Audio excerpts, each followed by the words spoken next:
তেহট্টকাণ্ডের ২৪ ঘন্টা পরেও আতঙ্কের রেশ কাটেনি স্থানীয় বাসিন্দাদের। অন্যদিকে সেই সঙ্গে চড়ছে রাজনৈতিক তরজার পারদও। বৃহস্পতিবার তেহট্ট যান মনোজ চক্রবর্তী সহ কংগ্রেসের ৫ বিধায়ক। দোষীদের কড়া শাস্তির পাশাপাশি এদিন অবিলম্বে কর্মরত বিচারপতিকে দিয়ে বিচার বিভাগীয় তদন্তের দাবিও তুলেছে কংগ্রেস। অবিলম্বে সিটিং জাজকে দিয়ে এনকোয়ারি কমিশন গঠন করতে হবে।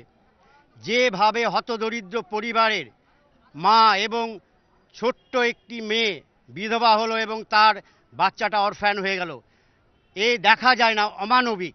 এদিকে ঘটনাস্থলে যাওয়ার পথে কৃষ্ণনগর থেকে কিছুটা দূরে ভান্ডারখোলায় আটকে দেওয়া হয় আনিসুর রহমানের নেতৃত্বাধীন বাম প্রতিনিধি দলকে। সেখান থেকে ফিরে এসে তারা নদিয়ায় অতিরিক্ত জেলা শাসকের সঙ্গে একটি বৈঠক করেন।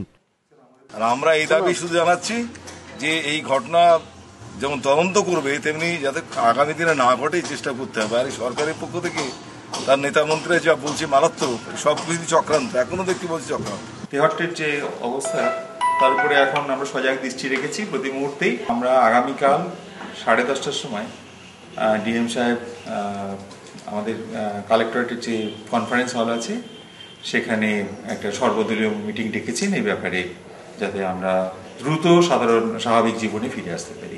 বামেদের মতোই এদিন বিজেপির প্রতিনিধি দলকেও আটকে দেওয়া হয় তেহট্ট থেকে 1 কিলোমিটার দূরে গলাকাটায়। বিতনু চট্টোপাধ্যায় ও প্রদ্যোৎ সরকার, এবিপি আনন্দ, নদিয়া।